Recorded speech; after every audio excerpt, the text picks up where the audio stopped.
Hello everyone, this is Meenu Dhankhar and welcome back to my YouTube channel #commerce wise. तो class 12th accountancy कर रहे हैं। अपना जो टॉपिक है financial statement of companies, book है अपनी फाइनेंशियल स्टेटमेंट। तो इसका चैप्टर 1 है ये। इसकी एक थ्योरी क्लास अपनी हो चुकी है, ये सेकंड थ्योरी क्लास है। इसमें डिस्कस करेंगे कि objectives of preparing financial statement. जो फाइनेंशियल स्टेटमेंट्स हम प्रिपेयर करते हैं उनके ऑब्जेक्टिव होते क्या हैं। वैसे तो पिछली क्लास में भी हो गया था डिस्कस। फाइनेंशियल स्टेटमेंट्स होती क्या है? फाइनेंशियल स्टेटमेंट्स होती हैं जो अकाउंटिंग डाटा को हम समराइज फॉर्म में एक eight the end of the year जब बैलेंस शीट बनाते हैं, बैलेंस शीट एक पर्टिकुलर डेट को तैयार की जाती है। जैसे बैलेंस शीट पे लिखते हैं ना हम एज ऑन कौन सी डेट होती है, 31 मार्च है ना, वो डेट लिखते हैं, मेंशन करते हैं। तो एक पर्टिकुलर पीरियड नहीं, पर्टिकुलर डेट को हम क्या बनाते हैं, बैलेंस शीट बनाते हैं। तो अब देखो फाइनेंशियल स्टेटमेंट था क्या? फाइनेंशियल स्टेटमेंट था जो हमारा अकाउंटिंग डाटा है, अकाउंटिंग इन्फॉर्मेशन है, उसको समराइज्ड फॉर्म में इकट्ठा करके दिखाना।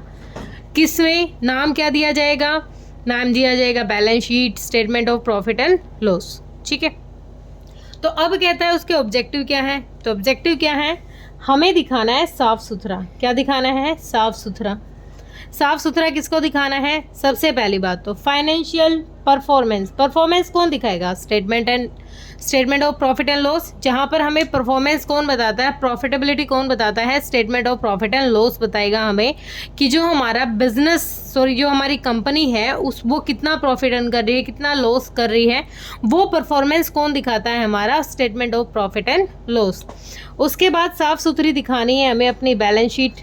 यही होता है हमारा मेन ऑब्जेक्ट। तो हमारी जो फाइनेंशियल पोजीशन है, फाइनेंशियल पोजीशन कौन शो कराता है? फाइनेंशियल पोजीशन शो होती है हमारी बैलेंस शीट में। बैलेंस शीट में जो हमारी एसेट्स, जो हमारी इक्विटी एंड लायबिलिटी होती है, वहाँ से हमें क्लियर होता है कि एग्जैक्ट में उस कंपनी की फाइनेंशियल पोजीशन होती क्या है। तो दो वर्ड हमेशा याद रखने हैं। पोजीशन परफॉर्मेंस बताता है स्टेटमेंट ऑफ P&L और पोजीशन बताएगी बैलेंस शीट। क्लियर है? मेन ऑब्जेक्ट क्या है? मेन ऑब्जेक्ट यही है कि साफ सुथरे तरीके से हम अपने डाटा को, जो समराइज डाटा को शो करा रहे हैं, दूसरों को समझाने लायक बनाए उस इन्फॉर्मेशन को। ठीक है, बिल्कुल अच्छे से ट्रू फेयर होनी चाहिए, उसमें कोई गलती नहीं होनी चाहिए, उसमें कोई इस तरीके का ये ना लगे सामने वाले को देख के कि हमारे साथ फ्रॉड किया गया है या इसमें से कुछ छूट गया है या कंप्लीट इन्फॉर्मेशन नहीं है। ठीक है। कैरेक्टरिस्टिक्स पहले तो क्या थे हमारे ऑब्जेक्टिव से। कैरेक्टरिस्टिक्स है अपनी फाइनेंशियल स्टेटमेंट की क्या है? सेम वही। देखो कैरेक्टरिस्टिक्स क्या है? ये एक हिस्टोरिकल डॉक्यूमेंट है। हिस्टोरिकल डॉक्यूमेंट कैसे है?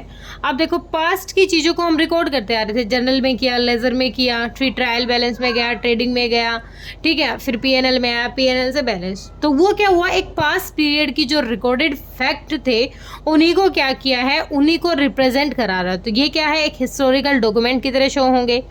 दे express in the term of money. हमेशा हमारा जो अकाउंटिंग कहती है कि हम उन्हीं चीज़ों को रिकॉर्ड करेंगे जो मॉनेटरी फॉर्म में है।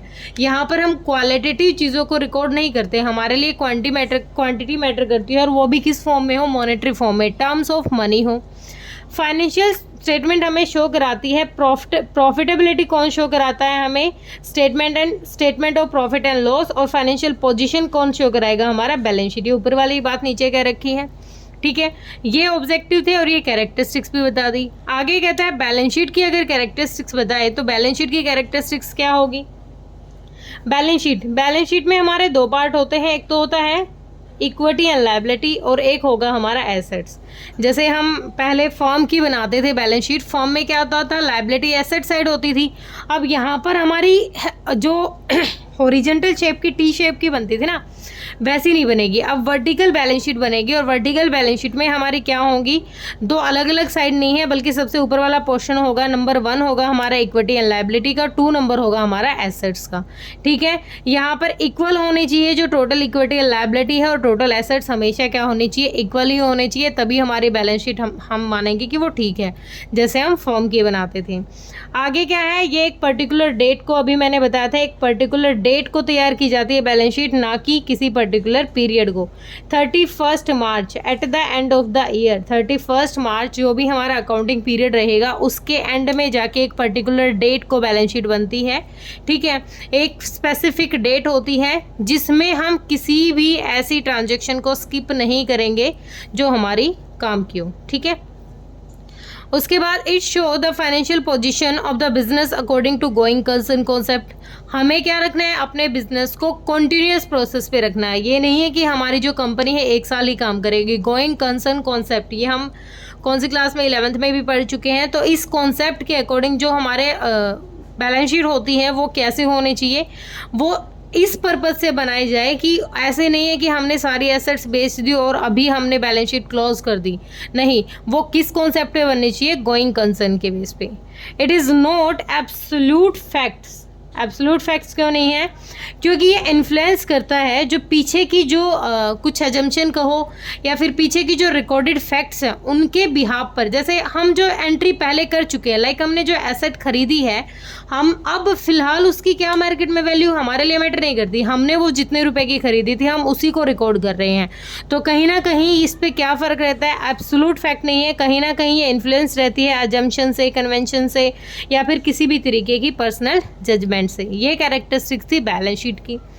आगे कहता है प्रॉफिट एंड लॉस की। Profit, statement of profit and loss, ये मैं ही भूल जाती हूँ, आपको पूरा बोलना है क्योंकि यहाँ कंपनी की फाइनेंशियल स्टेटमेंट्स बना रहे हैं हम। अब देखो यहाँ पर हमारे रिवेन्यू और एक्सपेंसेस ना, ये दोनों रिकॉर्ड होंगे, रिवेन्यू और अपने एक्सपेंसेस जितने भी होंगे। फिर वहाँ से हम देखेंगे कि हमारी जो कंपनी है वो लॉस सफ़र कर रही है या हमारा प्रॉफिट कर रही है। ठीक है, ये एक पर्टिकुलर डेट को तैयार नहीं होती, एक पर्टिकुलर पीरियड में, पूरे पीरियड में जो जो आया गया वो सारी चीज़ें इसमें रिकॉर्ड होती। कोई एक फिक्स डेट नहीं है कि जो हमारा स्टेटमेंट ऑफ P&L है वो इस तारीख को बनेगा। ठीक है, ऐसा कोई फिक्स नहीं होता। हम कभी भी नहीं लिखते ना, प्रॉफिट एंड लॉस अकाउंट पर भी नहीं लिखते थे ऐसे कि डेट डालेंगे particular. It is prepared for past period and hence it is historical document. ये भी एक हिस्टोरिकल डॉक्यूमेंट की तरह ही काम करता है। पास्ट पीरियड में जो जो चीज़ें हमारे पास से गई हैं, जो खर्चा हुआ है या फिर जो हमारी इनकम थी, उन सब चीज़ों को भी ये ऐसे ही रिकॉर्ड करता है। तो ये भी क्या है, बैलेंस शीट की तरह एक हिस्टोरिकल डॉक्यूमेंट ही है। मैंने बताया था फाइनेंशियल स्टेटमेंट जो हमारी होती है एट द एंड में हमें वो हमारे इंटरनल और एक्सटर्नल यूज़र को शो करानी होती है, अपनी थर्ड पार्टीज़ को भी शो करानी होती है। ओके, आगे है nature of financial statement. Nature कैसा है, अब देखो जो हमारी फाइनेंशियल स्टेटमेंट है वो समरी है।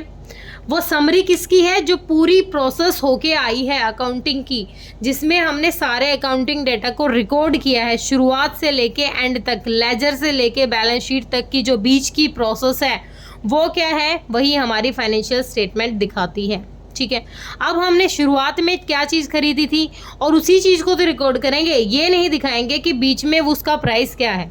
तो इसकी जो पहला नेचर है वो है रिकॉर्डेड फैक्ट। जो चीज़ें पहले जिस रेट में रिकॉर्ड हो चुकी है ये उसी को शो कराएगा, ना कि अभी फ़िलहाल में उसकी वैल्यू क्या है, मार्केट में उसका प्राइस क्या है, उस डेटा को नहीं शो कराएगा।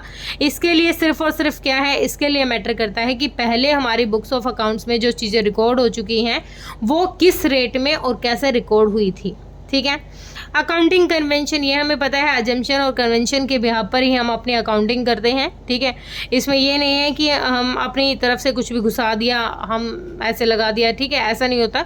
हम इसमें सिर्फ क्या फॉलो करते हैं, हम जो अजम्पशंस होती हैं, जैसे गोइंग कंसर्न थी, अभी आया था ना कि ऊपर वर्ड आया था, मैच कॉन्सेप्ट आएगा, गोइंग कंसर्न, ये हम अजम्पशंस, ये सारी चीज़ें हम पढ़ चुके हैं 11th में।